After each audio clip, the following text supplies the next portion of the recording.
Hello everyone. तो अब हम लोग करने जा रहे हैं chapter 7 the wonder call sleep. ये थोड़ा सा अच्छा चैप्टर है बाकियों के कंपैरिजन में, बिकॉज बाकी सब तो फोक टेल्स इस तरह की सिंपल कहानियाँ थी। इसमें कुछ फैक्ट्स मिलेंगे और इसको तुम लोग थोड़ा सा ध्यान से देख लो। चलो, द वंडर कॉल्ड स्लीप। इसमें क्या है, बेसिकली आप अच्छी नींद लेते हैं। इसमें बेसिकली इसमें बताया गया है स्लीप के फीचर के बारे में और ड्रीम्स के बारे में बातचीत करिए। कुछ फैक्ट्स क्या है इसमें जो इम्पोर्टेंट है, जैसे कि हमारी बॉडी और ब्रेन दोनों रिकवर कर जाती है फटीग से, थकान से, जब हम एक अच्छी स्लीप लेते हैं। अगर किसी को नींद नहीं आएगी तो वो अच्छा स्लीप नहीं ले पाएगा। We dream while sleeping. हम जब सोते हैं तो हमें सपना आता है, ठीक है। और हम हमेशा अपने ड्रीम्स को याद नहीं रख पाते हैं, कभी याद रहते हैं कभी नहीं रहते हैं, ठीक है। और हमारे जो स्लीप के दौरान क्या होता है, हमारी हार्ट बीट स्लो हो जाती है, हमारा टेम्परेचर नीचे चला जाता है, हमारा ब्लड प्रेशर नीचे चला जाता है, ठीक है। और जैसे ही हम उठते हैं अगले दिन क्या होता है, ये सब नॉर्मल रेंज में आ जाता है और हम अपना अच्छे से काम कर सकते हैं, ठीक। तो हमें ये पता नहीं है कि क्या कॉज करता है स्लीप को। तो यहाँ से एक क्वेश्चन आ सकता है कि क्या हमें पता है? नहीं, हमें नहीं पता है, ठीक है। स्लीप का डेफिनेशन क्या है? ये एक स्टेट ऑफ रेस्ट है और एक अनकॉन्शियस रेस्ट है। इसमें हम जो भी काम कर रहे हैं उसमें अनकॉन्शियस है, हम कॉन्शियस नहीं है। कॉन्शियस मतलब सतर्क होकर काम नहीं कर रहे हैं, ठीक है। अनसतर्कता में काम कर रहे हैं, दिमाग अपने हिसाब से काम कर रहा है, मतलब शरीर अपने हिसाब से काम कर रही है। तो जब हम सोते हैं तो क्या होता है कि हमारा जो बॉडी है वो फटीक से रिलैक्स हो जाता है और उसके बाद हम ज़्यादा एक्टिव और अलर्ट हो जाते हैं, ठीक है, फॉर नॉर्मल डे एक्टिविटी। जब हम अगले दिन उठते हैं तो हमें बिल्कुल पॉसिबल नहीं है कि हम जो हमारे साथ हुआ था हमें याद हो, ठीक है। यहाँ पे जो ज़्यादातर हमारा स्लीप है वो डार्कनेस में होता है, बस थोड़ी बहुत कभी कभी ड्रीम आ जाती है, ठीक है। बहुत ढेर सारी चीज़ें होती हैं हमारे बॉडी में, जैसे कि हमारा मसल रिलैक्स करता है, इंपॉर्टेंट पॉइंट। हमारा हार्ट बीट स्लो हो जाता है, हमारा टेम्परेचर यहाँ पे दिख नहीं रहा होगा, हाँ, हमारा बॉडी का टेम्परेचर जो है और ब्लड प्रेशर जो है वो नीचे चला जाता है। हमारा ब्रेन भी स्लो डाउन हो जाता है, अपनी एक्टिविटी थोड़ा कम कर देता है और हम कॉन्शियसली न सुन पाते हैं, ना सोच सकते हैं, ना एक्ट कर सकते हैं, पर हम ड्रीम करते हैं, ठीक है।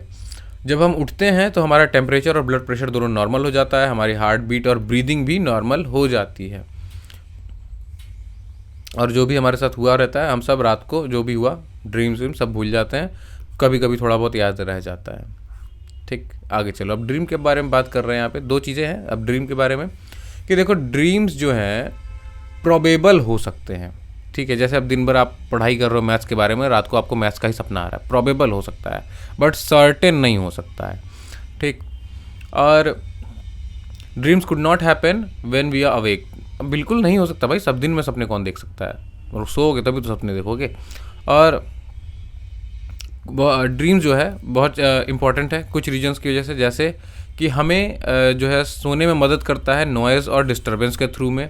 और जैसे कि एग्जांपल दिया इन्होंने, अलार्म क्लॉक अगर रिंग करता है तो आपका दिमाग सोचता है कि कोई टेलीफोन की घंटी बजा रहा है या डोरबेल की घंटी बजा रहा है और हम उसको आंसर कर रहे हैं। उसके बाद कभी कभी ड्रीम्स जो है किसी के प्रॉब्लम्स के बारे में बताता है, हम उसी चीज़ों के बारे में देखते हैं। जैसे मैं दिन भर मैथ सॉल्व किया, रात को मैथ्स का प्रॉब्लम्स आ रहा है और सुबह उठे तो हो सकता है कभी कभी हम प्रॉब्लम सॉल्व कर लेते हैं, ठीक है। तो उसके प्रॉब्लम्स के बारे में वो होता है और उसका सल्यूशंस भी कभी कभी मिल जाता है, मिल गया, ठीक है। बट हम फ्यूचर नहीं देख सकते हैं ड्रीम्स में, ये बिल्कुल बेकार की बात है। तो स्लीप एक कॉमन एक्सपीरियंस है, ठीक है, और पर हम सब नहीं जानते स्लीप के वंडर्स के बारे में और ना ही सोचते हैं ज़्यादा इसके बारे में, बट एक बहुत ही इंपॉर्टेंट चीज़ है ये।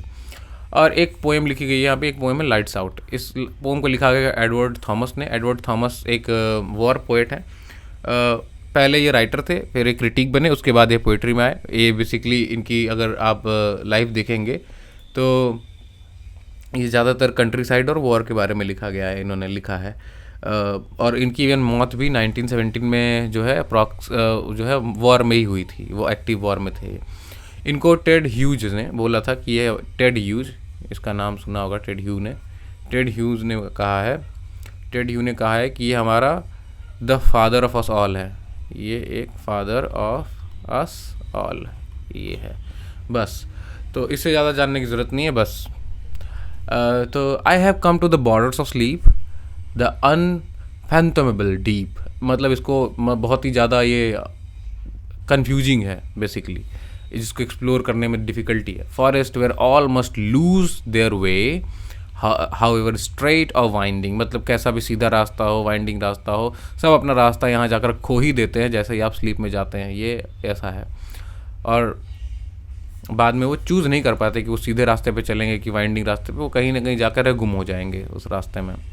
और there is not any book of face of dearest look that I would not turn from now to go into the unknown, I must enter and leave alone, I know not how. Basically कह रहा है कि देखो कोई भी चीज़ मुझे रोक नहीं सकती है, ना कोई किताब, ना कोई मेरा बहुत ही प्यारा चेहरा इस नींद में जाने से।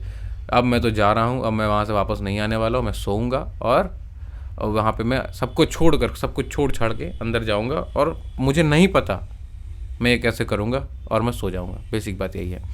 तो और ज़्यादा आप डीप में जा सकते हैं, पोइट्री आप पढ़ सकते हैं, बट जो सिंपल मीनिंग है यही है और इससे ज़्यादा कुछ आएगा नहीं।